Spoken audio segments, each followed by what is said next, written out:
Suppose subscription received during the year 2010 were as follows. For 2009, 4,000. For 2010, 30,000. For 2011, 5,000. So total money received during this year, 39,000 rupees. Subscription in advance as on 31st December 2009, 7,000 rupees. Subscription outstanding as on 31st December 2009, means the previous year, 9,000 rupees. Subscription outstanding as on 31st December 2010, 5,000 rupees. Calculate the amount of subscription to be shown in income and expenditure account. It means if we look at the receipts and payments count for the year ended 31st December 2010, this was the position. To subscription, 2009, 4,000 rupees, 2010, 30,000 rupees, 2011, 5,000 rupees, means total money received 39,000 rupees. And as on balance sheet, before we make the balance sheet, we should prepare the formats of income and expenditure account and two balance sheets, beginning and at the end.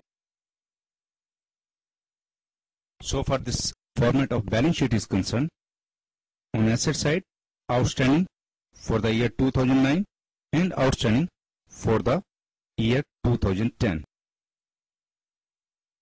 For the year 2009, it is 9,000 as per our additional information. And outstanding as on 31st December 2010 is 5,000. It means last year outstanding amount was 9,000 and we recovered 4,000 during this year. So the balance is 5,000 rupees. It must belong to 2010. Now on the prepaid side, I mean to say liability side, prepaid subscription in the beginning was 7,000 rupees as per our question.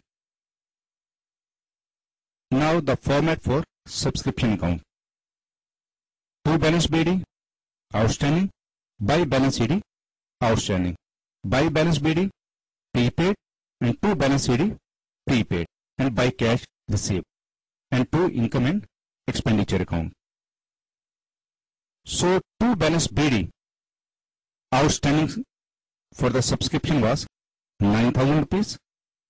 And by balance CD for the outstanding was 5,000 rupees. By balance BD for prepaid was 7,000 rupees. And to balance CD for prepaid was 5,000 rupees. And by cash, as per our receipts and payments count, 39,000 rupees. So the total is 51,000 rupees. And balancing figure on the debit side will be 37,000 rupees. So total of the both sides will be rupees 51,000 rupees.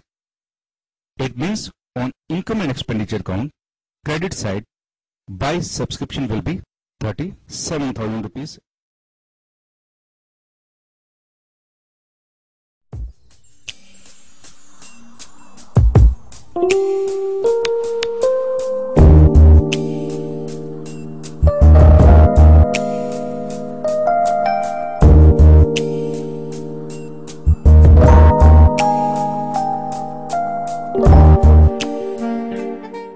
Entrance fees. Entrance fees, the fees you have to pay at the time of entry.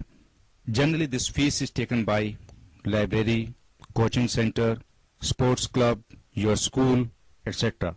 This money is paid by the member or by the client only one time at the time of entry to the organization.